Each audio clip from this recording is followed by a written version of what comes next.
సకల ఆశీర్వాదములకు కారణభూతుడైన మా ప్రియ పరలోకపు తండ్రి, సమస్త సృష్టికి ఆధారభూతుడైన మా దేవ తండ్రి, రెండవ దినాన మమ్మల్ని అందరినీ ఇక్కడ ఈ సభలో సమకూర్చి విలువైన మీ జ్ఞానాన్ని అభ్యసించడానికి మరో అమూల్యమైన దినాన్ని మాకు అనుగ్రహించినందుకు ఏమిచ్చి మీ రుణం తీర్చుకోగలం తండ్రి.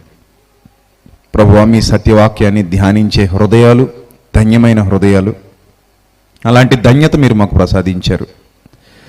ఈరోజు కూడా మీ వాక్యపు వెలుగులతో మా హృదయాలను నింపండి. ఏ హృదయంలో అయితే చీకటి నివసిస్తుందో ఆ హృదయమును మీరు కదిలించి ఆ చీకటిని పారద్రోలి సత్యవాక్యంతో వారి హృదయాలను సంధించి తండ్రి మీ మార్గాలలో నడిపించమని, ఆకాశ మహాకాశములు పట్టజాలని మిమ్ములను వారి జీవితాలలో భద్రపరుచుకుని వారి హృదయాలలో పదిలిపరుచుకుని జీవితకాలం అంతా కూడా తండ్రి మీతో కలిసి నడవగలిగే భాగ్యాన్ని అనుగ్రహిస్తారని విశ్వసిస్తూ మీ శక్తిగల వాక్యాన్ని ఉపదేశించడానికి మీ దీనదాసుడనైన నాకు మీ ఆత్మ సహాయాన్ని మెండుగా ప్రసాదిస్తారని ప్రాధేయపడుతూ క్రీస్తునామములో ఈ ప్రార్థన మనవులు అడుగుచున్నాం మా కన్న తండ్రి, ఆమేన్. ప్రియమైన దేవుని ప్రజలారా, రాత్రికాల సమయంలో గుడ్డితనాన్ని గురించి, ఆ వైకల్యాన్ని గురించి చాలా విషయాలు మనం మాట్లాడుకున్నాం. గుడ్డివారు అనుభవించే బాధలు, వారు అనుభవించే కష్టాలు, వారు అనుభవించే ఇబ్బందులు అవి చాలా చాలా చాలా బాధాకరమైనవి. అవి భరించడం చాలా కష్టం. కానీ మనం కన్నులు కలిగిన వారము కాబట్టి ధన్యులము అని అనుకుంటున్నాం. కానీ వాస్తవానికి చాలామంది మానవుల హృదయాలలో గుడ్డితనం ఏలుబడి చేస్తుంది అనే వాస్తవాన్ని తెలుసుకోగలిగాం. మీకు ఒక విషయం చెప్తాను. ప్రపంచంలో 100కి కనీసం 2 గుడ్డివాళ్ళు ఉన్నారు. ప్రపంచవ్యాప్తంగా 100కి 2 వైకల్యం కలిగిన వాళ్ళు ఉన్నారు. అందులో గుడ్డివాళ్ళు ఉన్నారు. ఈ గుడ్డివారు మన మధ్యనే ఉంటారు, కానీ మనం చేసేటువంటి చాలా పనులు వాళ్ళు చేయలేరని రాత్రి మనం తెలుసుకున్నాం. ఇందులో ముఖ్యంగా మనం ఆలోచిస్తే గుడ్డివారు ఒక అన్ని అవయవాలు బాగున్న మనలాంటి వారు చేసేటువంటి పాపపు క్రియలు చేయగలరా? చేయలేరు. ఏమేం పాపపు క్రియలు గుడ్డివారు చేయలేరు అనే విషయాన్ని మీరు ఆలోచిస్తే ఏ పాపపు క్రియలు గుడ్డివారు చేసే అవకాశం లేదు. ఒకవేళ వారు చెయ్యాలన్నా కూడా ఎవరో ఒకరి సపోర్ట్ తీసుకొని చేయాలి. మళ్ళీ ఆ పాపంలో ఇంకొకరు వాటా తీసుకోవాలి. ఉదాహరణకి సాధారణంగా ఎక్కువ మంది పడిపోయే పాపం మోహపు చూపుల్లో పడిపోతూ ఉంటారు. మోహపు చూపులు అది ఎక్కువ మంది జీవితాల్లో సాధారణంగా జరుగుతూ ఉంటుంది. తర్వాత రియలైజ్ అవుతుంటారు. పడిపోయిన తర్వాత అమ్మో తప్పు చేశాను అని రియలైజ్ అవుతూ ఉంటారు. అలాంటి మోహపు చూపులో ఒక గుడ్డివాడు పడిపోగలడా? పడిపోగలడా చెప్పండి? పడలేడు. ఎందుకంటే పాపం అతనికి దేవుడు పుట్టుకతోనే కన్నులు ఇవ్వలేదు. కాబట్టి అతడు మోహపు చూపులో పడిపోయే అవకాశం లేదు. ఒక స్త్రీని మోహంతో చూసి, ఒక స్త్రీని పాపపు చూపుతో చూసి అక్కడ నుంచి పాపం చెయ్యాలి అన్న ప్రేరణ తన హృదయంలో కలిగించుకునేటువంటి పరిస్థితి ఎట్టి పరిస్థితిలో రాదు. అలాగే ఏదో ఒక లోక సంబంధమైన వస్తువును చూసి ఆశించేటువంటి పరిస్థితి కూడా గుడ్డివానికి ఉండదు. అంటే దొంగతనానికి ముందు ఆశించటం అనేది జరుగుతుంది. ఆశించిన తర్వాతే మనిషి ఏం చేస్తాడు? దొంగతనం చేస్తాడు. ఒక వస్తువుని చూస్తాడు, ఒక వజ్రాన్ని చూస్తాడు, ఒక బంగారపు వస్తువుని చూస్తాడు, ఒక బండి చూస్తాడు, లేదా ఇంకోటేదో చూస్తాడు. దాన్ని ఆశిస్తాడు. ముందు ఆశించాలి. ఆశించాలి అంటే ఆ పిక్చర్ వచ్చి మైండ్లో పడాలి. మైండ్లో దానికి సంబంధించినటువంటి ప్రాసెస్ జరగాలి. ఆ ప్రాసెస్ జరిగిన తర్వాత ఆ పాపం చేయడానికి మనిషి ముందుకెళ్తాడు.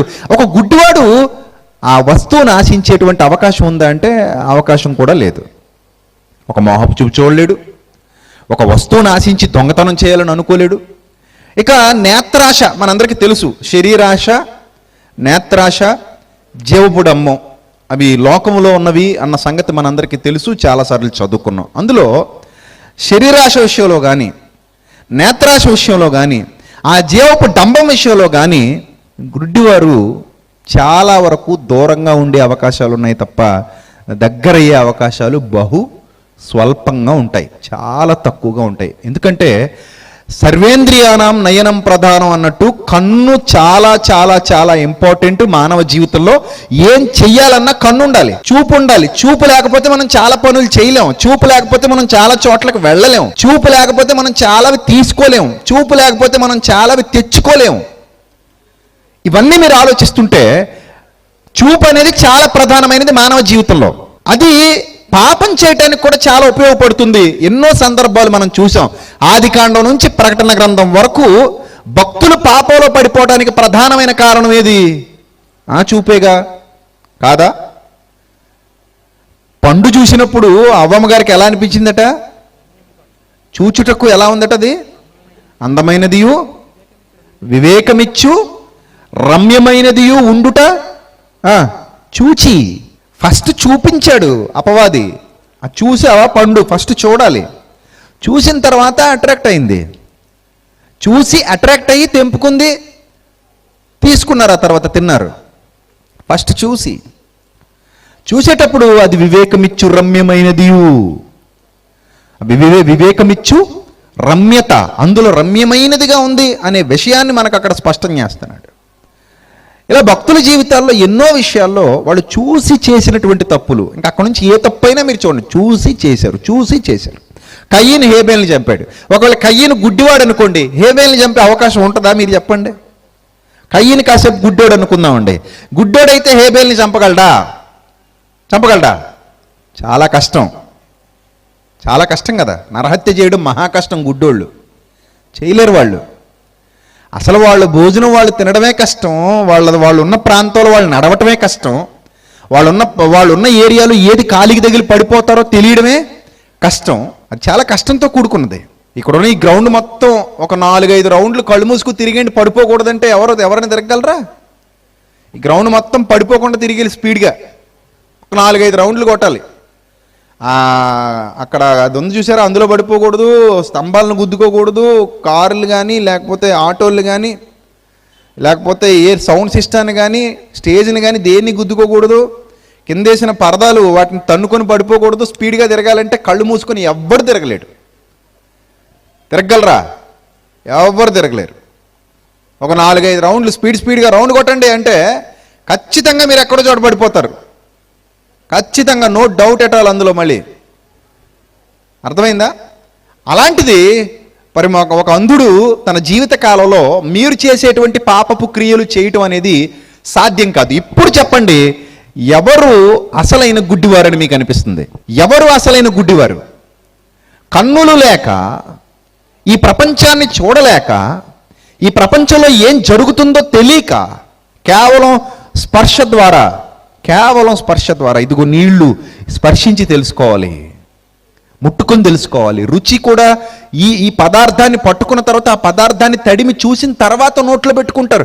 లేకపోతే ఏది పడితే అది నోట్లో పెట్టేసుకుంటే వాళ్ళకి చాలా ప్రమాదం. ఇప్పుడు ఆలోచిస్తే మనకు అర్థమవుతుంది ఎవరు నిజమైన గుడ్డివాళ్ళు అని అంటే, కన్నులున్న వాళ్ళే, కన్నులుండి నీచమైన కార్యాలు చేస్తున్న వాళ్ళే, కన్నులుండి పాపిష్టి కార్యాలు చేస్తున్న వాళ్ళే, కన్నులుండి అసహ్యకరమైన కార్యాల్లో నిమగ్నమైన వాళ్ళే, కన్నులుండి తమ జీవితాన్ని చెరుపుకుంటున్న వాళ్ళే, కన్నులుండి విలువలు కోల్పోతున్న వాళ్ళే, కన్నులుండి అంధులుగా, కన్నులుండి గుడ్డివారుగా, కన్నులుండి చూడలేని వారిగా ఈ సమాజంలో మనకు కనబడుతున్నారు. ప్రియులారా, వాళ్ళ కన్నులున్నాయి కానీ ఉపయోగం లేదు. ఈ కన్నులు కేవలం బాహ్య రూపాలను, బాహ్య సౌందర్యాలను, లేకపోతే బాహ్యంగా భౌతికమైన రూపాలను, ఈ ప్రకృతి సంబంధమైన వాటిని మనకు చూపిస్తున్నాయి తప్ప అవి తెరువబడకపోవటం వల్ల, లోపల మూత పడిపోవటం వల్ల, లోపల మూసుకుపోవటం వల్ల అసలైన సత్యం లోపలికి వెళ్లకుండా మనోనేత్రాలకు ఏం కలిగింది?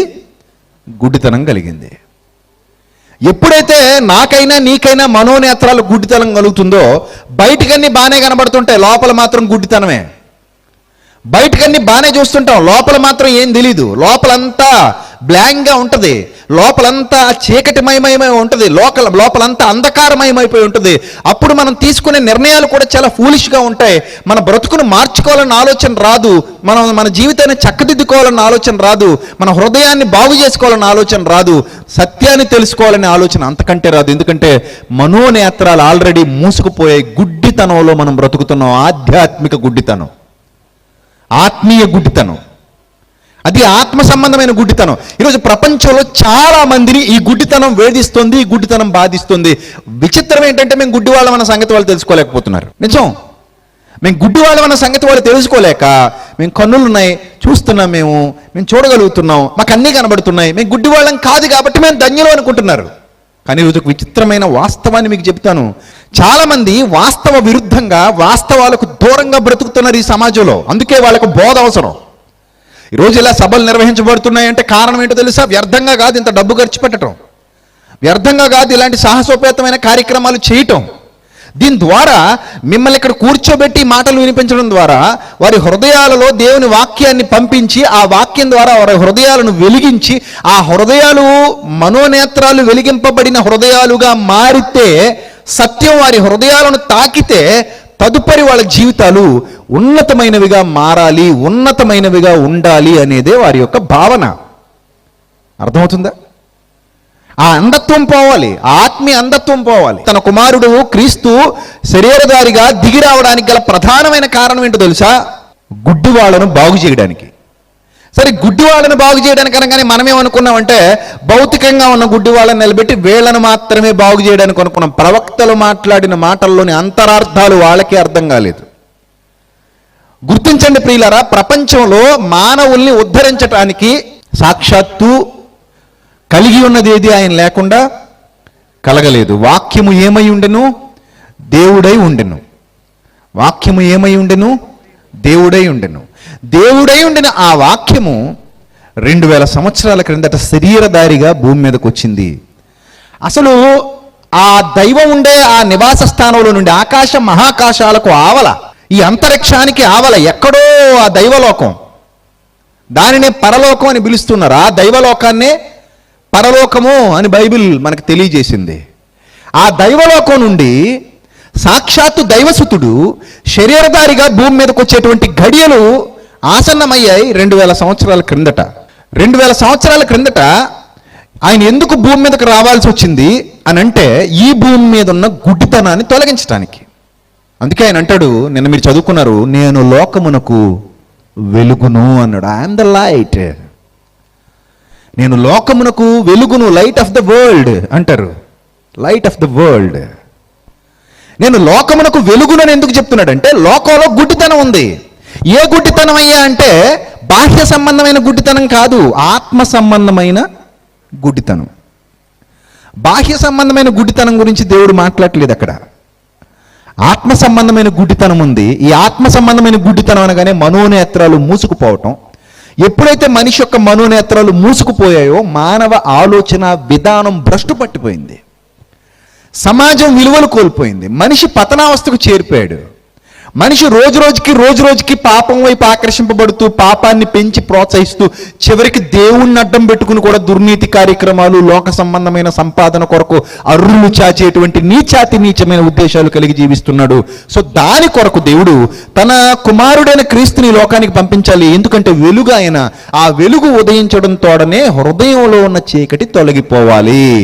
గుడ్డివారిని రక్షించుటకు, గుడ్డివారిని వారి గుడ్డితనం నుండి విడిపించుటకు క్రీస్తు లోకానికి రాబోతున్నాడని ప్రవక్తలు ప్రారంభం నుండి ఘోషించారు. పూర్వకాలపు ప్రవక్త ఇదే భూమి మీద మధ్యధరా సముద్రానికి తూర్పునున్న పాలస్తీనా, ఇజ్రాయెల్ అనే ప్రాంతంలో నడయాడినటువంటి ఒక మహాప్రవక్త. ఆ మహాప్రవక్త బబులోనీయుల పరిపాలనకు ముందే ఈ భూమి మీద అవతరించి, అంటే ఈ భూమి మీద జన్మించి, ఆ భూమి మీద అనేకమైన సంగతులు దైవానుగ్రహం పొంది ఆ పూర్వపు వ్రాత ప్రతుల మీద లిఖించాడు. ఆ యెషయా గారు రచించినటువంటి అద్భుతమైన గ్రంథ రాజ్యం ఆ యెషయా గ్రంథం.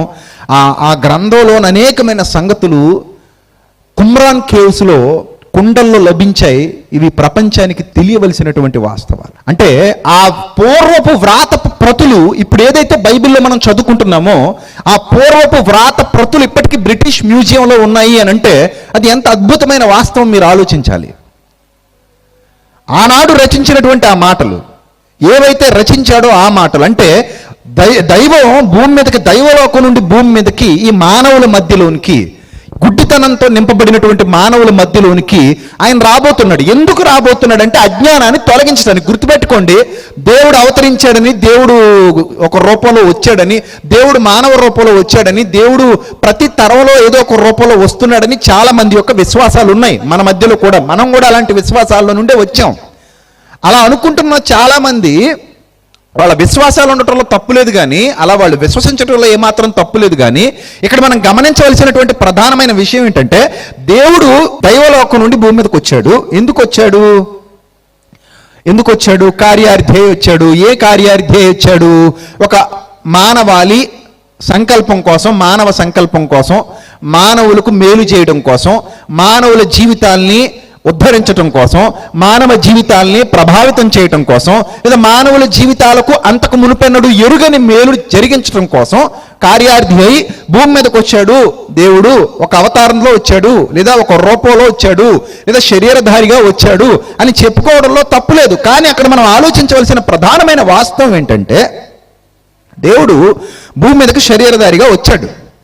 చాలామంది విశ్వాసాల్లో వచ్చాడు, కేవలం క్రైస్తవ విశ్వాసంలోనే కాదు. మీరు ఆ విషయాన్ని నోటీస్ చేయాలి. కేవలం క్రైస్తవ విశ్వాసంలోనే కాదు, యేసుక్రీస్తు శరీరధారిగా దైవలోకం నుండి భూమి మీదకి వచ్చాడని కేవలం క్రైస్తవులు మాత్రమే విశ్వసించడం కాదు, కానీ సమాజంలో చాలామంది ఆయా విభిన్న విశ్వాసాలకు చెందినవారు, విభిన్న మతాలకు చెందినవారు కూడా వారి వారి దైవాలు, వారి యొక్క ఎవరినైతే వారు పూజిస్తున్నారో వారి యొక్క దైవాలు ఆ దైవలోకం నుండి భూమి మీదకు శరీరధారిగా మానవ రూపాల్లో ఆయా కాలాల్లో వచ్చారని, మానవ సంకల్పం కోసం, లోక కళ్యాణార్థం ఈ భూమి మీద అడుగు పెట్టారని వారు అనేకమైన విశ్వాసాలు కలిగి ఉన్నారు. కొన్ని గ్రంథాల్లో కూడా మనం చదువుతున్నాం కూడా. అయితే ఇక్కడ గమనించవలసిన ప్రధానమైన విషయం ఏంటంటే, దేవుడు పరలోకం నుండి భూమి మీదకు మానవుల మధ్యకు దిగి వచ్చి ఏం చెయ్యాలి? కేవలం మానవులందరూ చేసేదే చేసి వెళ్ళిపోయినా, మానవులందరి జీవితాల్లాగే ఆయన జీవితం ఉన్నా, మానవులందరూ చేసినటువంటి కార్యాలే భూమి మీద జరిగించి, మానవులందరిలాగే ఆలోచించి, మానవులందరిలాగే జీవించి, మానవులందరిలాగే బ్రతికి, లేదా అందరిలో ఉన్న కొందరిలాగా ఏదో ఒక కొంతకాలం ఉండి వెళ్ళిపోతే అది దైవం సాధించినటువంటి ఘన విజయంగా చెప్పడానికి అవకాశం ఉండదు. ఎందుకంటే దైవం పదే పదే భూమి మీదకు రాడు. ఆయన వచ్చాడు అంటే ఆ కార్యం సంపూర్ణం చేసుకునే వెళ్ళాలి. దైవం మనుషుల మధ్యకు రావడం అనేది సామాన్యమైన విషయం కాదండి. చిన్నగా ఆలోచిస్తారేమో మీరు. దైవమే మానవుల మధ్యకు రావడం అనేది సామాన్యమైన విషయం కాదు, చాలా గొప్ప విషయం అది. అలాంటి గొప్ప విషయం జరుగుతున్నప్పుడు ఆయన మానవుల మధ్యకు రావడం అనేది ఖచ్చితంగా జరగాల్సి వచ్చినప్పుడు, మానవుల మధ్యకి ఆయన వచ్చాడు అంటే ఆ పనిని సంపూర్ణం చేసుకొని మానవుల హృదయాల్లో వెలుగు నింపి వెళ్ళాలి ఆయన. ఎందుకంటే ఎప్పుడు పడితే అప్పుడు దైవం భూమి మీదకి వచ్చేసి మన మానవులందరితో కలిసిమెలిసి ఉండి వెళ్ళిపోవడం అనేది కుదరదు. ఎప్పుడు పడితే అప్పుడు దైవం ప్రత్యక్షమైపోవడం అనేది జరగదు. ఎందుకంటే దైవం అంటే సామాన్యమైనది కాదు. మన కళ్ళ ముందు కనబడుతున్న ఈ మహా ప్రచండమైన ప్రకృతిని నడుపుతున్న ఒక మహా అదృశ్య శక్తి దైవం అంటే. ఈ ఒక మహా అదృశ్య శక్తి మన కళ్ళ ముందు కనబడుతున్న ఈ ప్రపంచం ఎలా తిరుగుతోందంటే, ఈ ప్రపంచం ఎలా నడుస్తోందంటే, మానవుడు ఈ ప్రపంచాన్ని శాసించలేని స్థాయిలో ఉన్నాడు. ఈరోజు ఇస్రో శాస్త్రవేత్తలు చాలా బాధ పడుతూ, చాలా ఆవేదన పడుతూ ఒక స్టేట్మెంట్ చేశారు. విక్రమ్ అని ఒక ల్యాండర్ని పంపించారు. ఎక్కడికి? చంద్రుడి మీదకి.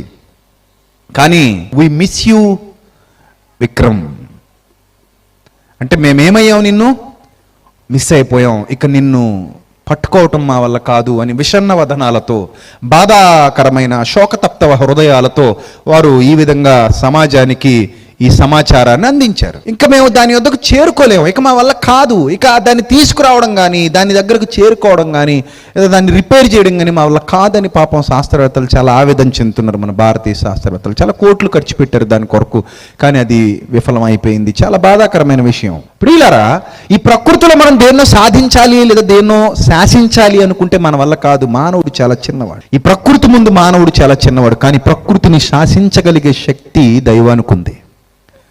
ప్రకృతిని కంట్రోల్ చేయగలిగే శక్తి దైవానికి ఉంది. ప్రకృతిని ఆపగలిగే శక్తి, ప్రకృతిని నడిపించగలిగే శక్తి దైవానికి ఉంది. దైవం అనగానే సామాన్యమైనదిగా, సామాన్య మానవుడిగా మనం ఊహించుకుంటే కుదరదు ప్రియులారా. అలాంటి గొప్ప మహాశక్తి దైవం సూర్యుని వెనక, చంద్రుని వెనక, భూమి వెనక, పంచభూతాల వెనక, కనిపించని అదృశ్యమైన ఇంకా ఆకాశ మహాకాశాలలో ఏ పదార్థాలైతే ఉన్నాయో ఆ పదార్థాల వెనుకుండి గ్రహాలను, నక్షత్రాలను, సమస్త జీవరాశులను, సమస్త ప్రకృతిని తిప్పుతున్నటువంటి, ప్రభుత్వాన్ని నడిపిస్తున్నటువంటి ఆ మహాదైవం, మహాశక్తి భూమి మీదకు శరీరధారిగా రాబోతున్నాడు అంటే అది సామాన్యమైన విషయంగా అనుకోవాలా? చాలా గొప్ప విషయం, చాలా గొప్ప విషయం. మరి అలాంటి దైవశక్తి భూమి మీదకి వచ్చినప్పుడు ఆ భూమి మీద జరిగేటువంటి కార్యం ఏదైతే ఉందో చాలా ప్రభావవంతంగా ఉండాలి, చాలా శక్తివంతంగా ఉండాలి. ప్రపంచం ఏళ్ళు గడిచినా మరిచిపోకుండా, ప్రపంచం ఒక దేశమో ఒక ప్రాంతమో కాసుమా, ప్రపంచం ఏళ్ళు గడిచిపోయినా సరే మరిచిపోకుండా మాట్లాడుకోగలిగే స్థాయిలో ఉండాలి. ఆయన అంటూ నేల మీద అడుగు పెడితే అదే జరిగింది 2000 సంవత్సరాల క్రిందట. సమయం వచ్చింది, నేను రావాలి భూమి మీదకి, నేను వెళ్ళాలి భూమి మీదకి, లేకపోతే కుదరదు, నేను వెళ్ళాలి, ఈ సమయంలో నేను వెళ్ళాల్సిందే. అంతకుముందు ప్రవక్తల నోట పలికిస్తూ వస్తున్నాడు దేవుడు, ఇదిగో ఆయన రాబోతున్నాడు, ఆయన కుమారుడు ఈ భూమి మీదకి రాబోతున్నాడు. ఎందుకు రాబోతున్నాడు? పర్పస్ ఏంటి? ఏ పర్పస్ మీద వస్తాడు ఆయన? అక్కడి నుంచి ఇక్కడికి అడుగు పెట్టడం అంటే సామాన్యమైన విషయం కాదు. ఏదో పర్పస్ లేకుండా ఖాళీగా వచ్చి వెళ్ళిపోవటం కాదు అది. రాబోతున్నాడు, ఎందుకు వస్తున్నాడు, ఏ పర్పస్ మీద వస్తున్నాడు అని ఆలోచిస్తే, ఆ పర్పస్ ఏంటి అని ఆలోచిస్తే అందులో మెయిన్గా చెబుతున్నాడు. నేను చెప్పాను కదా యెషయా గారు రాశారు అని. యెషయా గారు ఏం రాశారో ఒకసారి దైవ గ్రంథంలో నుండి చూద్దాం. యెషయా గ్రంథం 35వ అధ్యాయము 5వ వచనం అందరూ జాగ్రత్తగా చూడాలి ఏమని వ్రాయబడిందో అక్కడ. 4వ వచనం ఎండింగ్ నుంచి, ఆయన వచ్చి తానే మిమ్మును రక్షించును. ఎక్కడి నుంచి వచ్చి? పక్క ఊరు నుంచి వచ్చి కాదు, పక్క దేశం నుంచి వచ్చి కాదు, పక్క ఖండం నుంచి వచ్చి కాదు. ఎక్కడి నుంచి వచ్చి? సాక్షాత్తు దైవలోకం నుంచి. మానవులెవ్వరూ వెళ్ళలేని లోకం, మానవులెవ్వరూ చేరుకోలేని లోకం, మానవులెవ్వరికి అందని లోకం, మానవుని ఊహలకు కూడా అర్థం కాని లోకం, ఆత్మల లోకం. మానవుడు ఆత్మగా మారి వెళ్ళిన తర్వాత తప్ప తెలుసుకోలేని లోకం. అలాంటి ఆత్మల లోకం నుండి భూమి మీదకు వచ్చి తానే ఓ మానవుడా మిమ్మల్ని రక్షించును. గుడ్డివారి కన్నులప్పుడు తెరవబడును. ఆయన వస్తే ఏం జరుగుతుందట? ఆయన వచ్చేది ఎందుకు? లోక కళ్యాణార్థం. లోక కళ్యాణార్థం అంటే ఏంటది? ఏంటి? ఒక చిన్న పని చేసిపోవడానికా? ఒక చిన్న సంఘటన జరిగించడానికా? లేదా ఒక చిన్న యుద్ధం చేయడానికా? ఎందుకు లోక కళ్యాణార్థం అంటే ఎందుకు రావాలి ఆయన? ఏ పని మీద రావాలి? సర్వమానవాళి రక్షణార్థం రావాలి. సర్వమానవాళి రక్షణార్థం. ఒక ప్రాంతానికి పరిమితం కాకూడదు, ఒక దేశానికి పరిమితం కాకూడదు. అది ఆయన ఎక్కడికి వచ్చినా అది వ్యాపించాలి, విశ్వవ్యాప్తం కావాలి, విశ్వములో ఉన్న అందరికీ అది ఉపయోగకరంగా, దీవెనకరంగా మారాలి. ఆయన వచ్చాడు. ఆయన వచ్చి తానే మిమ్మల్ని రక్షించును. గుడ్డివారి కన్నులు అప్పుడు తెరవబడతాయి. చెప్పాను కదా నిన్న, వైకల్యం అనేది శరీరానికి ఉంటే నో ప్రాబ్లం, హృదయానికి ఉంటేనే main problem. It's a big problem. ఎప్పుడైతే గుడ్డితనం అనేది మనోనేత్రాలు గుడ్డివైపోయాయో, మనోనేత్రాలు మూసుకుపోయాయో, అది చాలా ప్రమాదకరం. అది భౌతికంగా నేత్రాలు మూసుకుపోయినా పర్లేదు, ఇంకా మంచిదే మనకి. అదే చెప్తున్నా, పాపం విషయంలో రాత్రి ప్రభు మాటలు మనం చూసాం. మీరు గుడ్డివారైతే మీకు పాపము లేకపోవును, మీరు చూచుచున్నామని చెప్పుకొనుచున్నారు కనుక మీ పాపం ఇంకా నిలిచి ఉందంటాడు. మీరు నిజంగా గుడ్డివారే అయి ఉంటే మీకు అసలు పాపమే లేకపోవును. అదే మనం మాట్లాడుకుంటున్నాం ఫస్ట్ నుంచి. ఒక గుడ్డివాడు మనం చేసిన పాపాలు చేయడానికి అతనికి అవకాశాలు ఉండవు, ఆ అవకాశాలు వినియోగించుకోవడానికి అతనికి దొరకవు. కానీ కన్నులున్న గుడ్డివాడు మాత్రమే అత్యధికమైన పాపాలు మూటగట్టుకుంటాడు. కన్నులున్న గుడ్డివాడు, ఆత్మీయ అంధుడు, ఎక్కువ పాపాలు మూటగట్టుకుంటాడు. అలా పాపాలు మూటగట్టుకుంటున్నటువంటి వాళ్ళు ఈ సమాజంలో చాలా మంది ఉన్నారు. వాళ్ళను ఉద్ధరించాలి, వాళ్ళను బాగు చేయాలి, వాళ్ళ జీవితాన్ని బాగు చేయాలి. ఒక్కడితో ఆగిపోకూడదు, ఆ తరంతో ఆగిపోకూడదు. తరతరాలకు ఒక చెరగని ముద్ర వేసి మళ్ళీ వెళ్ళిపోవాలి. వచ్చామంటే అలా ఉండాలి, వచ్చామంటే పునాది అలా పడాలి, అలా రావాలి. ఆయన వస్తే అలాగే వచ్చాడు 2000 సంవత్సరాల కిందట. ఎప్పటికీ ప్రపంచం మీద ఆయన ముద్ర చెరగదు, చెరగలేదు, చెరగనివ్వరు, చెరపటం ఎవరికి సాధ్యం కాదు. అదొక బలమైన ముద్ర ప్రియులారా, చాలా బలమైన ముద్ర. అదే చెప్తున్నాడు అక్కడ, గుడ్డివారి కన్నులు తెరవబడును. గుడ్డివారి కనులు అనగానే మీరు భౌతికమైన గుడ్డివారుగా భావించొద్దు. ఆత్మ సంబంధమైన అర్థాన్ని అక్కడ మనం గ్రహించగలగాలి. ఆయన భూమి మీద ఉన్న దినాల్లో కొద్దిమంది గుడ్డి వాళ్ళ కళ్ళే తెరిచాడు. మీకు తెలుసు, బర్తులమయ్య కానివ్వండి, నిన్న మీరు చదువుకున్నటువంటి బురద పూసి ఎవరి కనులైతే చేశాడో, ఎవరి కనులకైతే బురద పూసి సిలోయము కోనేట్లో కడుక్కోమన్నాడో అతను కానివ్వండి, ఇంకా కొంతమంది గుడ్డివారు మనకు తెలుసు, ప్రభు చేత వారి కన్నులు తెచ్చుకున్నారు. కొత్త కళ్ళు వచ్చాయి వాడికి, కొత్త కళ్ళు ఇచ్చాడు. ఫేక్ కళ్ళు కాదు, కొత్తగా వాళ్ళ కళ్ళు వచ్చేసాయి. అంటే తల్లి గర్భంలో 9 నెలల పాటు నిర్మాణంలో రానివి ప్రభువు చేతులు ఉంచడం ద్వారా వాళ్ళకి ఫ్రెష్గా వచ్చాయి. ఎక్కడొచ్చాయి? తల్లి కడుపులో ఇవ్వాల్సినవి కొన్నాళ్ళు ఆగిచ్చాడు అంతే. ఆల్రెడీ ఎక్కడ ఇవ్వాలి వాళ్ళకి? తల్లి కడుపులో ఇవ్వాలి, కానీ కొన్నాళ్ళు ఆగిచ్చాడు. ఎప్పుడు? 20 ఏళ్ళు గడిచాక, 30 ఏళ్ళు గడిచాక, 40 ఏళ్ళు గడిచాక వాళ్ళకి ఇచ్చాడు. అలా కొంతమంది గుడ్డి వాళ్ళ కళ్ళు ఇచ్చాడు. కానీ ఒక వాస్తవం మీరు గ్రహించండి, ఇప్పటికీ ఆయన చాలా మంది గుడ్డి వాళ్ళ కళ్ళు ఇస్తూనే ఉన్నాడు. అవి భౌతికమైనవి కావు, అభౌతికమైనవి, ఆత్మ సంబంధమైనవి. అందులో నేను ఒక్కడిని, మీలో చాలా మంది కూడా ఉన్నారని నేను విశ్వసిస్తున్నాను. ఈ ప్రపంచంలో చాలా మంది ఉన్నారని నేను విశ్వసిస్తున్నాను. ఒకప్పుడు నేను గుడ్డివాడిని, నా కన్నులు తెరిచింది ఆయనే. ఒకప్పుడు నేను ఆత్మీయ అంధత్వం కలిగిన వాడిని, పాపంలో పొర్లాడుతున్న వాడిని, పాపపు జీవితం కలిగిన వాడిని. నా కన్నులు వెలిగించింది ఆయనే, నా హృదయాన్ని తెరిచింది ఆయనే, నా బ్రతుకును మార్చింది ఆయనే, నా ఆలోచనలు మార్చింది ఆయనే. ఆయన వాక్యము శరీరధారి అయి భూమి మీద నడయాడినది. ఆ వాక్యమే నేటికి గుడ్డివారి కన్నులు తెరుస్తోంది. ఇది అందరూ అంగీకరించవలసిన సత్యం. దేవుని నామానికి మహిమ కలుగునుగాక. అందరూ అంగీకరించవలసినటువంటి సత్యం. ఇప్పటికీ గుడ్డివారికి కన్నులు ఇస్తున్నది ఆయనే. ఆ రోజు భౌతికంగా ఇచ్చింది కొంతమందికే. మనకి తెలిసిన కొన్ని పేర్లు బైబిల్ గ్రంథంలో, కొన్ని సందర్భాలు, సంఘటనలు మనం చదువుకుంటున్నాం. కొంతమందికి ఇచ్చాడు అని మనకు తెలియకుండా ఇంకా యోహాను గారు చెప్పినట్టు ఆయన చేసినటువంటి కార్యాలు రాయాలంటే భూలోకం కూడా సరిపోదు అన్నాడు కాబట్టి ఇంకా కొంతమందికి ఇచ్చి ఉండొచ్చు.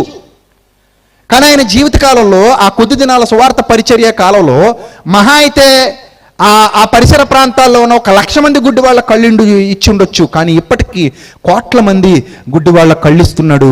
ఆ గుడ్డి వాళ్ళు ఆత్మీయ నేత్రాలు మూసుకుపోయిన గుడ్డివాళ్ళు. ఆ గుడ్డితనం తొలగించకపోయినా నష్టమేమీ లేదు నన్ను అడిగితే. ఏ గుడ్డితనం? భౌతికమైన గుడ్డితనం, శరీర సంబంధమైన గుడ్డితనం తొలగించకపోయినా నష్టమేమీ లేదు. కానీ ఆత్మ సంబంధమైన గుడ్డితనం తొలగించకపోతే మాత్రం చాలా నష్టం, చాలా ప్రమాదకరం. వాళ్ళు పొందుకోబోయేటువంటి ఆ చివరి అంకం ఏదైతే ఉందో అది చాలా దుఃఖాన్ని మిగులుస్తుంది, చాలా వేదన మిగులుస్తుంది, చాలా బాధ మిగులుస్తుంది. కారణం, వారు కన్ను నుండి గుడ్డివారిగా బ్రతుకుతూ వారు ఏదైతే మూట కట్టుకున్నారో దాన్ని అక్కడ విప్పి తినాలి. అర్థమవుతుందా? ఆ ఫలితాన్ని వాళ్ళు అక్కడ అనుభవించాలి.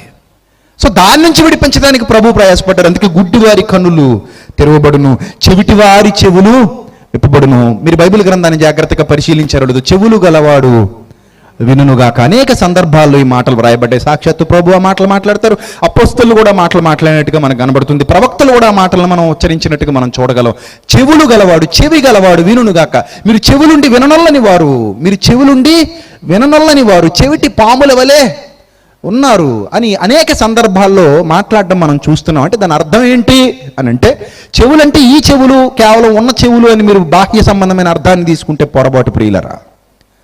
చాలామంది మానవులు సత్యాన్ని విననొల్లని స్థితిలో ఉన్నారు. అవునా కాదా? సత్యాన్ని విననొల్లక దారి తప్పి తిరుగుతున్నారు. ఒక చెవిటివాడు స్పీడ్గా వెళ్ళిపోతున్నాడు, ముందు ఒక గుంట ఉంది, పడిపోతాడని తెలిసి మనం గట్టిగా పిలుస్తున్నాం, వాడు వినట్లేదు, వెళతాడు, అందులో పడిపోతాడు. అప్పుడు మనం అనుకుంటాం, ఇదేంటి నేను పిలిచిన వాడు ఎందుకు వినలేదు? నేను పిలిచినప్పుడు నా పిలుపుకు లోబడి ఉంటే వాడు అందులో పడిపోకుండా ఉండేవాడు కదా. ఆ చీకట్లోకి వెళ్ళొద్దంటే వెళ్ళిపోయాడు, అక్కడేమో గొయ్యి తవ్వబడి ఉంది, ఆ గోతులో పడిపోయాడు కదా. అదే నేను పిలిచినప్పుడు నా పిలుపుకు లోబడి ఉండడం అయితే అందులో పడి ప్రాణాలు కోల్పోకుండా ఉండేవాడు కదా అని తర్వాత మనం ఫీల్ అవుతాం. కానీ అక్కడ ప్రాబ్లం ఏంటంటే, నువ్వు పిలిచిన పిలుపు బాగానే ఉంది, కానీ వినగలిగే స్థితిలో అతడు లేడు. వినగలిగే స్థితి అతనికి లేదు. అతని చెవులు సరిగా పనిచేయట్లేదు. ఈ రోజు కూడా చాలా మంది దేవుని యొక్క మాటను వినలేకపోతున్నారంటే కారణం ఏంటనుకుంటున్నారు? వాళ్ళ చెవులు ఏమైపోయాయి? మూసుకుపోయాయి. అందుకే చెవి గలవాడు వినుగాక. ఒక విషయాన్ని మీకు చెప్పమంటారా? మనం ఎంత గొంతు చించుకుని అరిచినా కూడా సత్యం అందరికీ అర్థం కాదు. చాలా మంది మూర్ఖులు ఆ మూర్ఖత్వంలోనే కాలం గడుపుతూ ఉంటారు. చాలా మంది మూర్ఖులు ఆ మూఢత్వంలోనే కాలం గడుపుతూ ఉంటారు. వారు నమ్మింది సత్యం అనుకుంటూ ఉంటారు. కానీ నిజంగా సత్యం అర్థం కావాలంటే చెవులు తెరవబడాలి. ఒకానొక సమయంలో యేసుక్రీస్తు ప్రభువారు ఒక వ్యక్తి చెవులు తెరిచారు. ఎఫ్ఫతా అని పిలుస్తారు. ఆ చెవులు తెరిచారు. చెవులు తెరిస్తే అతనికి ఉన్న ఆ చెవిటితనం, చాలా మంది చెవిటితనాన్ని భూమి మీద ఉండగా ఆయన పోగొట్టాడు. చాలా మంది యొక్క చెవిటితనాన్ని ఆయన వెళ్ళగొట్టాడు. చాలా మంది చెవిటితనాన్ని. వాళ్ళందరూ కూడా నాకు చెవు వినపడదండి, చెవు పనిచేయట్లేదు, మీరు ఎంత అరిచినా, మరి ఆ రోజుల్లో చెవిటి మిషన్లు లేవు కదా, మీకు ఎవరెంత అరిచినా నాకు వినపడదండి, నాకు అంతా శూన్యం, నాకు ఏ శబ్దం వినపడదు అని ప్రభు పాదాల చెంతకు వచ్చి, ప్రభు మా చెవులు తెరుస్తావు ప్రభు అంటే చెవులు తెరిచాడు. అది జస్ట్ ఛాయ మాత్రమే. ఎందుకు ఆయన చెవులు తెరుస్తున్నాడంటే అసలు ఆయన మెయిన్ ఇంటెన్షన్ ఈ ప్రపంచానికి చెప్పదలిచాడు. అది జస్ట్ ఛాయగా చూపిస్తున్నాడు. మెయిన్ ఇంటెన్షన్ ఏంటంటే చెవి గలవాడు వినాలి. చాలా మంది చెవులుండి బదిరులైపోయారు. చెవులున్న బదిరులు, చెవులున్న మోగవారు, చెవులున్న గుడ్డివారు, వైకల్యం కలిగిన వారు. చెవులున్నాయి కానీ అందులోకి ఏం వెళ్ళట్లేదు, దేవుని వాక్యం వెళ్ళట్లేదు, దేవుని పిలుపు వాళ్ళకి వినపడట్లేదు, దేవుని పిలుపుకు వాళ్ళు లోబడట్లేదు.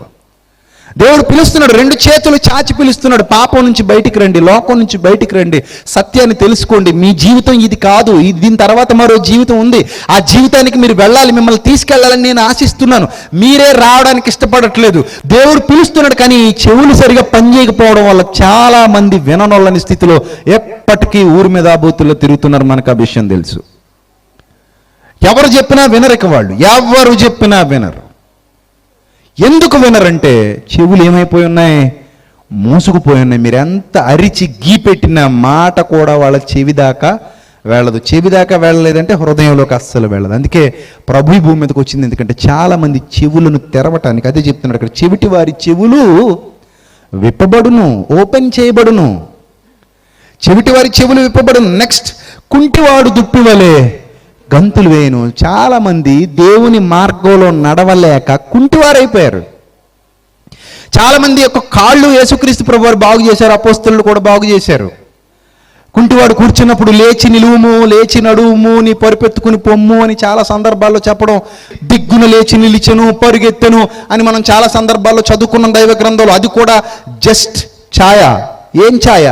ప్రపంచానికి అర్థం కావాల్సిన ఛాయ.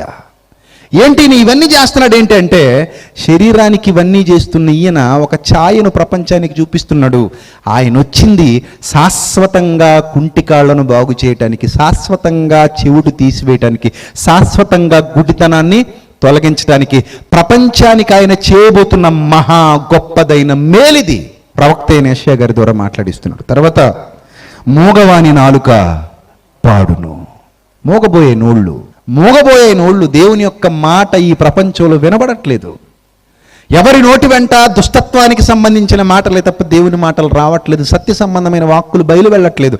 ఎప్పుడైతే సత్య సంబంధమైన వాక్కులు బయలు వెళ్ళట్లేదో ఎడారిగా మారిపోయింది మొత్తం ప్రపంచం అంతా. అంటే మోగవాని నోరు ఏమవ్వాలి? మాట్లాడాలి, నాలుక పాడాలి. మోగవాని నాలుక నరము సడలి, నాలుక యొక్క నరము సడలి ఒక్కసారిగా మాట్లాడటం ప్రారంభించాలి. యేసు ప్రభు వారు ఎంతో మందికి నోరిచ్చారు, మోగవానికి నోర్లు ఇచ్చారు. అంటే ఆయన ఉద్దేశం ఏంటంటే, ఈ ప్రపంచం మోగబోయిన ఈ ప్రపంచంలో నుండి సత్యం బయటికి వెళ్ళాలి, వారి హృదయాలలో నుండి సత్యం బయటికి రావాలంటే వారు నోరు తెరవాలి. అక్కడి నుంచి మాట్లాడతాడు, అరణ్యములో నీళ్లు ఉబుకును. అరణ్యంలో అడవిగా మారిపోయిన దాంట్లో నుంచి నీళ్లు ఉబుకును, అడవిలో నుండి కాలువలు పారును. అడవిగా మారిపోయిన ప్రాంతాల నుండి ఏమొస్తాయట? కాలువలు పారును. ఎండమావులు మడుగులైపోతాయి. ఎండమావులు అంటే తెలుసు కదా మీకు, రోడ్డు మీద వెళ్ళేటప్పుడు ఎండ వల్ల పడేటువంటి మావి, ఎండ వల్ల వచ్చేటువంటి మావి. ఎండమావులు అంటే మోసపూరితమైనవి అని అర్థం. మనం ఒక తారు రోడ్డు మీద నిలబడి దూరంగా చూస్తున్నాం అనుకుంటే, మంచి ఎండ టైంలో మెల్లమెల్ల రోడ్డు మీద ఏదో నీళ్లు ఒలికిపోయినట్టుగా మనకు కనబడతా ఉంటుంది, ఒక మడుగు ఉన్నట్టు కనబడుతుంది అక్కడ. కానీ వాస్తవానికి దగ్గరికి వెళ్ళి చూస్తే అక్కడ ఏమీ ఉండవు. దాన్నే ఎండ మావి అంటారు. కానీ ఇక్కడ ఏమంటున్నాడు తెలుసా దేవుడు? ఆ ఎండమావులు నిజమైన మడుగులు అవుతాయి అన్నాడు. ఎంత అద్భుతం, ఎంత ఆశ్చర్యం చూడండి ప్రియులారా. ఆ ఎండమావులు నిజమైన మడుగులవుతాయి. ఎండిన భూమిలో నీటి బుగ్గలు పడతాయి. ఎండిన భూమిలో నీటి బుగ్గలు. ఆశ్చర్యకరమైన సంగతులు ఇవన్నీ కూడా, మన ఊహలకందని సంగతులు ప్రియులారు. ఎండిన భూమిలో నీటి బుగ్గలు పుట్టును, నక్కలు పండుకొనిన వాటి ఉనికి పట్టులో జమ్మును, తుంగగడ్డియు మేతయు పుట్టును, అక్కడ దారిగానున్న రాజమార్గము ఏర్పడును. అక్కడ నుండి పరలోకానికి ఒక మార్గం ఏర్పడుతుంది, రాజమార్గం. అది పరిశుద్ధ మార్గము అనబడును. అది అపవిత్రులు పోకూడని మార్గము, అపవిత్రులు పోకూడని మార్గము. అది మార్గమున పోవు వారికి ఏర్పరచబడును. 3 లైనులు దానిలో నడుచుచు త్రోవను తప్పక ఎందురు. కింది మాటలు చెప్తాడు, విమోచింపబడిన వారే అక్కడ నడుచుతురు. ఇది ప్రపంచానికి దేవుడు చేయాలనుకుంటున్నటువంటి గొప్ప మేలు ప్రియులారా. కానీ దేవుడు భూమి మీదకి వచ్చాడు, ఏం చేసి వెళ్ళాడు అని మానవులు ఆలోచించలేకపోతున్నారు. ఆ ప్రభావం ఎప్పటికీ ఉందా? ఆ ప్రభావం వల్ల మనిషి హృదయంలో చీకటి పోతుందా? దేవుడు భూమి మీదకి రావడం ద్వారా, మన విశ్వాసం ద్వారా మన హృదయంలో చీకటి పోయిందా? మన హృదయంలో చీకటి తొలగిపోయి కనీసం దైవ భయం పుట్టిందా? కనీసం ఒక నిరీక్షణ ఏర్పడిందా? మన జీవితం మారాలన్న ఆలోచన మనలో కలిగిందా? దేవుడు భూమి మీదకి వచ్చాడని మాత్రమే మాట్లాడుకుంటున్నాం మనం. ఆయన భూమి మీదకి రావడం ద్వారా మనకు ఒరిగింది ఏంటి, మనకి జరిగింది ఏంటన్న విశ్వాసాన్ని పరీక్షించుకునేవారు కూడా చాలామంది ఈ రోజుల్లో లేరు. ఆయా విశ్వాసాలు ప్రపంచమంతటా మనకు కనబడుతున్నాయి, కానీ వారి విశ్వాసాల్లో దైవాలు భూమి మీదకి వచ్చినట్టుగా చరిత్రలో వ్రాయబడింది. కానీ వారి ద్వారా వీళ్ళు పొందుకున్న ప్రయోజనాలు ఏంటి, ఏ విధమైన ప్రభావం వారి మీద పడింది, తరాలు గడిచిపోతున్న ప్రపంచం మీద పడినటువంటి ముద్ర ఏంటి, ప్రభావం ఏంటని ఆలోచించే వాళ్ళు మాత్రం లేరు. కానీ ప్రియులరా, యేసుక్రీస్తు ప్రభు వారు భూమి మీదకు రావడం ద్వారా మానవ జీవితాల్లో మలినం మాయమైపోయింది. ఇప్పుడు ఒక అద్భుతమైన చరిత్ర మీకు చెప్తాను, జాగ్రత్తగా వినండి. నిజంగా చరిత్రలో జరిగినటువంటి ఒక అద్భుతమైన వాస్తవం. ఎందుకంటే మానవుని నేత్రాలు ఉన్నంతకాలం మానవుడు ఎలా ఉంటాడు, నేత్రాలు పోయిన తర్వాత మానవుడు ఎలా ఉంటాడు. మీరు స్క్రీన్ మీద ఒక ఫోటో చూడండి. జే రాబర్ట్ ఎట్కిన్సన్ ఆయన పేరు. జే రాబర్ట్ ఎట్కిన్సన్ అనే ఆయన పేరు. ఆయన అమెరికాలో జన్మించాడు. ఆయన చిన్నతనం నుంచి కూడా లోక సంబంధమైన స్నేహాల బారిన పడి, లోక సంబంధమైన స్నేహాలలో నిమగ్నమైపోయి, ఇష్టానుసారంగా చెడిపోయి బ్రతకటం ప్రారంభించాడు. ఎంత దారుణంగా చెడిపోయాడంటే, విలువలు లేనివాడిగా, కనీసం తన శరీరాన్ని పద్ధతిగా ఉంచుకోవాలన్న విలువలు లేనివాడిగా, ఇష్టానుసారంగా పాపానికి అలవాటు పడిన వాడిగా బ్రతుకుతున్నాడు రాబర్ట్ ఎట్కిన్సన్. సో అతను అలా జీవిస్తూ కొన్నాళ్ళకి స్కూల్లో జాయిన్ అయ్యాడు. స్కూల్లో చదువుతూ కూడా పాపం వైపు, లోకం వైపు బాగా ఆకర్షింపబడ్డాడు. ఆ పాపానికే వెళ్ళేవాడు. స్కూల్లో చదువు కూడా అతనికి వంటబట్టలేదు, ఎందుకంటే లోకం మీద వ్యామోహం పెరిగిపోయింది. మధ్యలోనే చదువుకు గుడ్ బై చెప్పేశాడు. అలా మధ్యలోనే చదువుకు గుడ్ బై చెప్పేసి 16 ఏళ్ల వయసులో ఇష్టానుసారంగా ప్రవర్తిస్తూ చదువు ఆపేసి దారుణమైన కార్యక్రమాల్లో నిమగ్నమయ్యాడు. 16 ఏళ్ల వయసు అంటే మీ అందరికీ తెలుసు, అది మంచి యవ్వనంలోకి అడుగుపెట్టిన వయసు. దుష్ట సాంగత్యం మంచి నడవడిని చెరిపేసింది. ఇతనే చాలా మంది మంచి వాళ్ళని చెరిపేసే పరిస్థితిలోకి వెళ్ళిపోయాడు. మరీ భయంకరమైన దుష్టత్వానికి అలవాటు పడ్డాడు. ఆ దుష్టత్వంతో కాలం గడుపుతూ, ఆ దుష్టత్వంలో కాలం గడుపుతూ ఒక చీడపురుగుగా మారిపోయాడు. ఆయన ఒక మంచి వ్యక్తిత్వం లేనివాడిగా మారిపోయాడు రాబర్ట్ ఎట్కిన్సన్. అలా మారిపోయిన ఆయన ఒక గన్ షూట్ ప్రమాదంలో 24 ఏళ్ల వయసులో ఒక భయంకరమైనటువంటి ప్రమాదం జరిగి ముఖం మీద విపరీతమైన గాయాలైపోయి, కళ్ళ మీద విపరీతమైన గాయాలైపోయి, అతను ఊహించకుండా జరిగినటువంటి అది ఒక పెద్ద యాక్సిడెంట్. అది ఎప్పుడైతే అతని కళ్ళ మీద గాయాలైపోయాయో ఇమ్మీడియట్గా హాస్పిటల్కి తీసుకుని వెళ్ళిపోయారు. 2 వారాల పాటు స్పృహ లేకుండా ఉన్నాడు. వైద్యులు చాలా ప్రయత్నం చేశారు, ఏదో విధంగా అతను బ్రతికించాలని చాలా ట్రై చేశారు. కానీ ఏం జరిగిందంటే, చివరి 2 వారాలు గతించేసరికి ఇక అతను చనిపోతాడని తెలిసి 2 కళ్ళు తొలగించేశారు. ఆ 2 కళ్ళు ఉండకూడదు, చాలా గాయాలైపోయాయి కళ్ళకని చెప్పి 2 కళ్ళు తొలగించేశారు. 24 ఏళ్ల వయసులో మంచి యవ్వనానికి వచ్చాడు. అప్పటికే బాగా చెడిపోయి ఉన్నాడు. ఈ 2 కళ్ళు తొలగించేసిన తర్వాత కొన్నాళ్ల పాటు స్పృహలో లేడు. కొన్నాళ్ల తర్వాత స్పృహలోకి వచ్చాడు. అతన్ని హాస్పిటల్ నుంచి డిశ్చార్జ్ చేశారు. తల్లి జాగ్రత్తగా ఇంటికి తీసుకెళ్తుంది. అప్పటి వరకు లేని కొత్త జీవితం. ఏంటది? తనంతట తానుగా నడవలేకపోతున్నాడు. ఏదైనా గుద్దుకొని పడిపోతున్నాడు. తనంతట తానుగా ఏ వస్తువు ఎక్కడుందో తెలుసుకోలేకపోతున్నాడు. చుట్టూ చీకటి. హృదయంలో మాత్రం నిన్న మనం చెప్పుకున్నట్టుగా చాలా పిక్చర్స్ డౌన్లోడ్ అయిపోయి ఉన్నాయి, చాలా పిక్చర్స్ రికార్డ్ అయిపోయి ఉన్నాయి. అతనికి తెలుసు ఏ రంగు ఎలా ఉంటుందో తెలుసు, ఏ వస్తువు ఎలా ఉంటుందో తెలుసు, ఎవరి రూపాలు ఎలా ఉంటాయో తెలుసు. అన్ని అనుభవించేసి ఉన్నాడు, లోకాన్ని బాగా చూసేసి ఉన్నాడు. సడన్ గా 2 కళ్ళు పోయాయి. ఇప్పుడు మనకు అలా జరిగినా అంతే కదా పరిస్థితి. మనకు అన్నీ తెలుసు. ఎవరు ఎలా ఉంటారో తెలుసు, బంధువులు ఎలా ఉంటారో తెలుసు, భార్య ఎలా ఉంటుందో తెలుసు, భర్త ఎలా ఉంటుందో తెలుసు, పిల్లల రూపాలు ఎలా ఉంటుందో తెలుసు, మన ఇల్లు ఎలా ఉంటుందో తెలుసు, మన ఊరు ఎలా ఉంటుందో తెలుసు, అందమైన ప్రదేశాలు ఎలా ఉంటాయో తెలుసు, ఆకాశం ఎలా ఉంటుందో తెలుసు, నక్షత్రాలు ఎలా ఉంటాయో తెలుసు. సడన్ గా 2 కళ్ళు పోతే చీకటి తప్ప ఏమీ తెలీదు. అది జీర్ణించుకోవడం చాలా కష్టం. పుట్టుగుడ్డివాడు హ్యాపీగా బతికేస్తాడు గుడ్డితనంలో, కానీ కొన్నాళ్ళు ఈ లోకాన్ని చూసి చూసి చూసి కళ్ళుపోయినవాడు మాత్రం హ్యాపీగా బ్రతకడం చాలా కష్టం. అది తట్టుకోవడం చాలా ప్రమాదకరం. చాలా చాలా చాలా డిప్రెషన్లోకి వెళ్ళిపోయాడు రాబర్ట్ ఎట్కిన్సన్. ఇంట్లో ఉంటున్నాడు కానీ ప్రశాంతత లేదు. ఎందుకంటే ఎన్నో చూసేసి ఉన్నాడు ఈ ప్రపంచంలో ఎన్నో ఆనందాలను అనుభవించి ఉన్నాడు. ఇప్పుడు సడన్గా 2 కళ్ళు పోయాయి. ఏం చేయాలో అర్థం కాని పరిస్థితులకు వెళ్ళిపోయాడు. అప్పుడు ఆవేదన చెందుతున్నాడు. ఏంటి ఇప్పుడు నా పరిస్థితి ఏంటి? సూసైడ్కి అటెంప్ట్ చేశాడు. చచ్చిపోదాం అనుకున్నాడు. ఏదో విధంగా ఊపిరి ఆడకుండా చేసుకొని చచ్చిపోవాలి, ఏదో విధంగా నేను చచ్చిపోవాలి, ఈ లోకంలో ఇంక నేను ఉండకూడదు, ఈ చీకటి ప్రపంచం నాకు ఎందుకో ఇబ్బందిగా ఉంది, ఇన్నాళ్ళు నేను అనుభవించిన సంతోషం నా నుంచి దూరం అయిపోయింది, లోక సంబంధమైన సంతోషం అని చెప్పేసి చచ్చిపోదాం అనుకుని 1-2 సార్లు సూసైడ్ అటెంప్ట్ చేశాడు. వాళ్ళ అమ్మగారికి అర్థమైపోయింది ఇక్కడ ఉంచడం మంచిది కాదని అమెరికాలోనే మరో ప్రాంతానికి, లాస్ ఏంజల్స్ ప్రాంతానికి అతన్ని తీసుకుని వెళ్ళిపోయింది. ప్రాంతం మారితే బ్రతుకు మారుతుంది కదా, కొన్నాళ్ల పాటు ఈ డిస్టర్బెన్స్లో నుంచి బయటకు వస్తాడని బంధువులు ఉన్న ప్రాంతానికి ఆ అబ్బాయిని తీసుకుని వెళ్ళిపోయింది కన్న తల్లి. ఇంతకీ లాస్ ఏంజల్స్లో ఉన్న బంధువులు అప్పటికే క్రైస్తవ విశ్వాసంలో కొనసాగుతున్నారు. వాళ్ళు చర్చ్కి వెళ్ళడం, వాక్యాన్ని ధ్యానించడం, వారి కుటుంబంలో ప్రార్థనలు జరగటం, వారి కుటుంబం దేవునికి లోబడి జీవించడం, వారి కుటుంబంలో దైవ సంబంధమైన కార్యక్రమాలు జరగడం, అలాంటి కుటుంబానికి ఈ పాపపు రొచ్చులో బ్రతికి బ్రతికి బ్రతికి కళ్ళు పోగొట్టుకున్నటువంటి రాబర్ట్ ఎట్కిన్సన్ వచ్చి చేరాడు. వాళ్ళ అమ్మ ఎదురు వచ్చారు. అక్కడి నుంచి ప్రతిరోజు దేవుని వాక్యం వినబడుతుంది, ప్రతిరోజు దేవుని మాటలు వినబడుతున్నాయి. యథావిధిగా అతన్ని కూడా చర్చికి తీసుకెళ్ళిపోతున్నారు. గుడ్డివాడు కదా, నా ఇష్టం అనడానికి అవకాశం లేదు, వేరే వాళ్ళ మీద ఆధారపడి బతకాలి. ఒకప్పుడు తన ఇష్టం వచ్చినట్టు పరుగులు ఎత్తాడు, ఇప్పుడు ఎవరొకరు చెయ్యి పట్టుకుని నడవాల్సినటువంటి పరిస్థితి. ఒకప్పుడు తనకు నచ్చిన పనులు చేశాడు, ఇప్పుడు ఎవరొకరు అతనికి అనుకూలంగా చేసి పెట్టాల్సినటువంటి పరిస్థితి. ఆ స్పృహలో ఆలోచిస్తూ చర్చికి వెళ్ళాడు. చర్చిలో కూర్చున్నప్పుడు ఒక పాట వినబడుతోంది.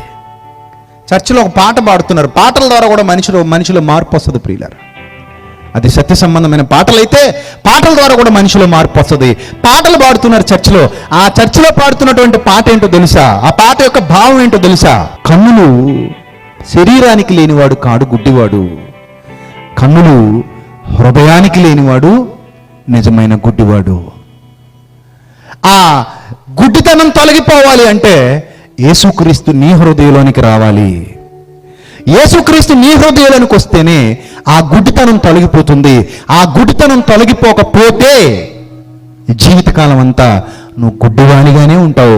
కన్నులుండి నీకు ఎలాంటి ఉపయోగం లేదనే ఒక పాట ఒక విశ్వాసి పాడుతుండగా గుడ్డితనంతో ఉన్న అతడు, కళ్ళు పోయి చీకట్లో కాలం గడుపుతున్నటువంటి అతను వినడం ప్రారంభించాడు. అతని చెవుల్లోనికి ఆ మాటలు పదే పదే పదే పదే వెళ్ళాయి. అవి అతని హృదయాన్ని తాకాయి. ఎప్పుడైతే అతని హృదయాన్ని తాకాయో వెంటనే అతనిలో బలమైన మారు మనసు వచ్చింది. ఒక బలమైన మారు మనసు, ఒక బలమైన పశ్చాత్తాపం. ఆ చేసిన పాపపు క్రియలన్నిటినీ తలపోసుకుంటున్నాడు. నా తల్లి గర్భంలో నాకు కన్నులు ఇచ్చిన దేవుని కొరకు నేను ఏం చేశానని ఆలోచించడం ప్రారంభించాడు. ఇన్నాళ్ళ నా జీవితంలో నేనేం సాధించానని ఆలోచించడం ప్రారంభించాడు. ఇన్నాళ్ళ నా జీవితంలో నాకు ఒరిగిందేంటని ఆలోచించడం ప్రారంభించాడు. ఇవన్నీ ఆలోచిస్తుంటే దేవుడు అతనితో వాక్యం ద్వారా మాట్లాడుతున్నాడు. ఇన్నాళ్ళ నేనిచ్చిన నా జీవితాన్ని, నా కొరకు బ్రతకాల్సిన జీవితాన్ని, నా క్రియలు చేయవలసిన జీవితాన్ని నువ్వు వృధా చేసేసావు ఎట్కిన్సన్. నువ్వు జీవితాన్ని వృధాగా గడిపేసావు ఎట్కిన్సన్. కానీ నా కోసం నువ్వు బ్రతకాలి, నా కోసం నువ్వు జీవించాలి. నేను నిన్ను అందుకే సృష్టించుకున్నాను. మీరు నావారు, నేను సృజించిన నా జనులు. ఇవన్నీ గుర్తొచ్చి పశ్చాత్తాపడి ఏడ్చాడు. చాలా ఏడ్చాడు. అలా ఏడ్చి వెంటనే రక్షణలోనికి ప్రవేశించాడు. బాప్తిస్మం తీసుకున్నాడు. బాప్తిస్మం తీసుకున్న తర్వాత అతనిలో కొత్త ఆలోచనలు మొదలయ్యాయి. ఆగిపోయిన చదువు మళ్ళీ కొనసాగించాలనుకున్నాడు. ఆగిపోయిన చదువు మళ్ళీ కొనసాగించాలంటే ఇప్పుడు వేరే దారి లేదు, బ్రెయిలీ లిపి నేర్చుకోవాలి. అప్పటికే లూయి బ్రెయిల్ ద్వారా బ్రెయిలీ లిపి అనేది వచ్చింది గుడ్డివారి కోసం. వెంటనే బ్రెయిలీ లిపిని ఆశ్రయించాడు. బ్రెయిలీ లిపిని నేర్చుకోవటం మొదలుపెట్టాడు. ఆగిపోయిన చదువును బ్రెయిలీ లిపి ద్వారా కొనసాగించడం ప్రారంభించాడు. ఒక అమ్మాయి అతన్ని చూసింది, ఇష్టపడి వివాహం చేసుకుంది. బంధువుల్లోని అమ్మాయి, విశ్వాసురాలు. అక్కడి నుంచి అతను ప్రార్థనా జీవితంలో అతనికి పుట్టినటువంటి ఆలోచన ఏంటంటే, నాలాంటి గుడ్డివాళ్ళు ఈ ప్రపంచంలో చాలా మంది ఉన్నారు, నిజంగా వాక్యం అందాల్సింది వాళ్ళకే. వాళ్ళకే నిజంగా వాక్యం అందాలి. దేవుడి రోజు నా కన్నులు మూసేయడానికి గల కారణం ఏంటో నాకు ఇప్పుడు అర్థమైంది. ఒకవేళ కన్నులు తెరవబడి ఉంటే నేను ఇంకా పాపపు జీవితంలోనే బ్రతికేవాడినేమో, కన్నులు తెరవబడి ఉంటే నేను ఇంకా లోకపు జీవితంలోనే బ్రతికేవాడినేమో, ఇష్టానుసారంగా అలాగే జీవించేవాడినేమో. కానీ ఇప్పుడు నా కన్నులు మూసివేయబడ్డాక నాకు అసలు విషయం అర్థమైంది. నేనేం చెయ్యాలో నాకు ఇప్పుడు బోధపడుతోంది, నా అంతరంగం నాకు సెలవిస్తుంది, నా మనస్సాక్షి నన్ను గద్దిస్తోంది. ఇప్పుడు నేను నా దేవుని కొరకు బ్రతికి చావాలి. నేను దేవుని కొరకు బ్రతకకుండా చచ్చిపోతే నా జీవితానికి అర్థం పరమార్థం లేదని భావించాడు. వెంటనే తల్లితో భార్యతో మాట్లాడాడు. కింగ్స్ జేమ్స్ వెర్షన్ని బ్రెయిలీ లిపిలోనికి తర్జుమా చేయడానికి చాలా కష్టపడ్డాడు. ప్రియులారా, మీరు స్క్రీన్ మీద చూడొచ్చు ఆ బ్రెయిలీ బైబిల్ ఎంత పెద్దదుందో చూడండి స్క్రీన్ మీద. అతను 1919లో founder of Universal Braille Press అనే దాన్ని లాస్ ఏంజల్స్లో ప్రారంభించాడు. దానికి ఆయనే వైస్ ప్రెసిడెంట్గా ఉన్నాడు, జనరల్ మేనేజర్గా ఉన్నాడు. ఆ బైబిల్ చూడండి ఎంత పెద్దదుందో. అలాంటివి సుమారు 18 బైబిల్స్ వరకు రచించాడండి. అంటే ఆ వెర్షన్లోనికి తీసుకుని రావడానికి అలాంటి పుస్తకాలు సుమారు 18 వరకు రాయాల్సి వచ్చింది. అంటే అంత పెద్ద పెద్ద పుస్తకాలు బ్రెయిలీ లిపి కింగ్ జేమ్స్ వెర్షన్ తర్జుమా చేసరికి అంత పెద్దవి అయ్యాయండి. చూడండి, మీరు ఆ ఇమేజ్ కూడా చూడొచ్చు. భార్య ఒక పక్క, తల్లి, వాళ్ళు వీలు పడ్డప్పుడల్లా వాళ్ళు రోజు కూర్చొని ఇతని దగ్గర కింగ్ జేమ్స్ వెర్షన్ ఆదికాండం నుంచి ప్రకటన గ్రంథం వరకు చదివి వినిపిస్తున్నారు. అది వింటున్నాడు, బ్రెయిలీ లిపిలో దాన్ని తర్జుమా చేస్తున్నాడు. ఆ కింగ్ జేమ్స్ వెర్షన్ ఇంగ్లీష్లో వింటున్నాడు, బ్రెయిలీ లిపిలోనికి తర్జుమా చేస్తున్నాడు. అలా అతని జీవితంలో అద్భుతంగా 18 పుస్తకాల వరకు బ్రెయిలీ లిపిలో తర్జుమా చేశాడు కింగ్ జేమ్స్ వెర్షన్. తర్వాత ఎంతో మంది గుడ్డివారు చదువుకోవడానికి ఒక ఇన్స్టిట్యూట్ని ప్రారంభించాడు ఆ బ్రెయిలీ లిపికి సంబంధించి. ఆ ఇన్స్టిట్యూట్ కూడా మీరు స్క్రీన్ మీద చూడొచ్చు.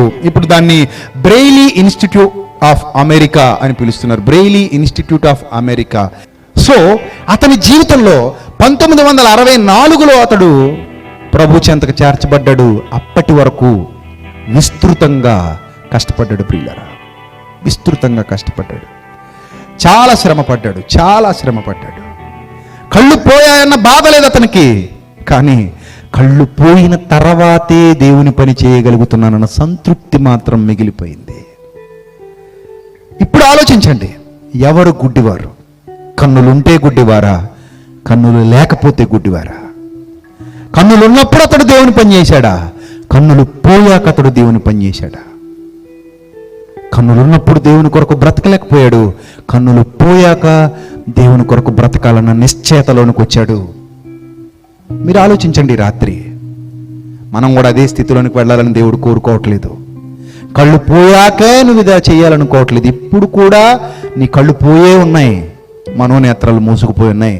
ఈ రాత్రి నీ మనోనేత్రాలు తెరుచుకోగలిగితే ఈ రాత్రి నుంచే దేవుడు నిన్ను ఆయన తన పని కొరకు వాడుకుంటాడు.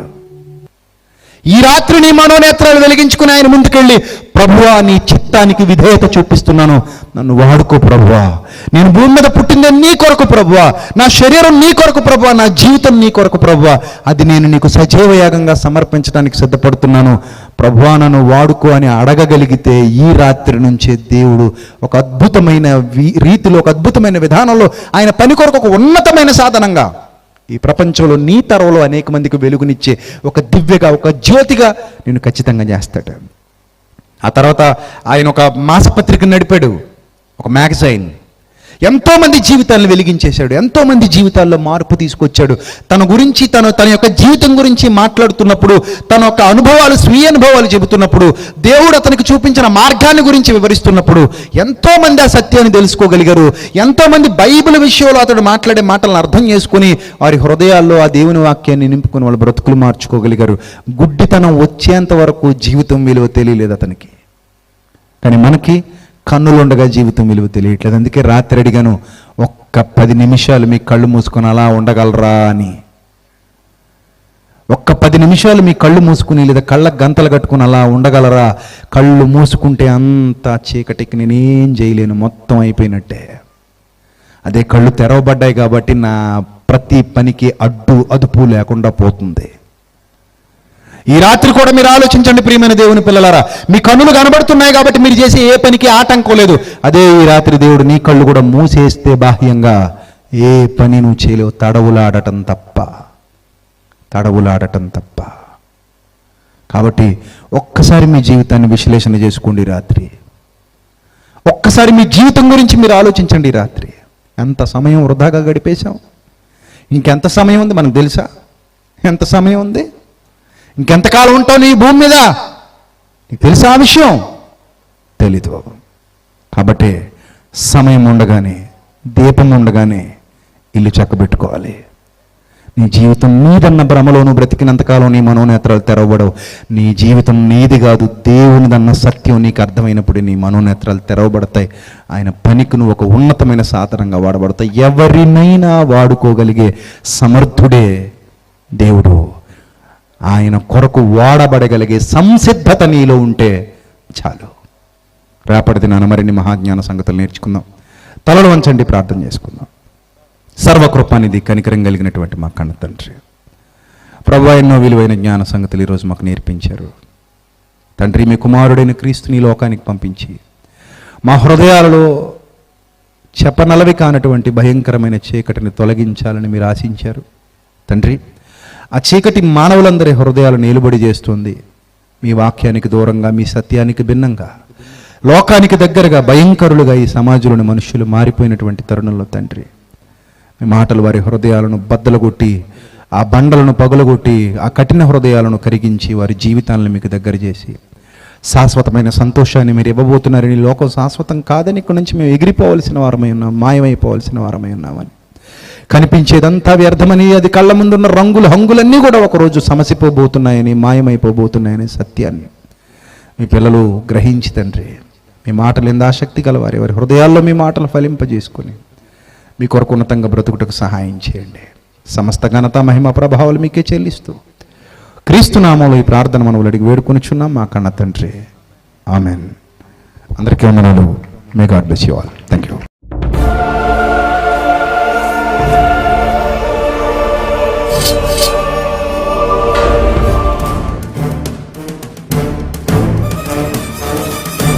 ఆది నీవే, అంతం నీవే, ప్రభవం నీవే, ప్రళయం నీవే, అల్ఫయు నీవే, ఓమెఘయు నీవే, విలయం నీవే, స్థిర నిలయం నీవే, గగనం భువనం సకలం నీవే, జగతిని నడిపే జ్యోతివి నీవే, సమరం అమరం సర్వము నీవే, అన్ని నామాలు ప్రణమిల్లే సర్వోన్నత నామం నీవే, సర్వోన్నత నామం నీవే.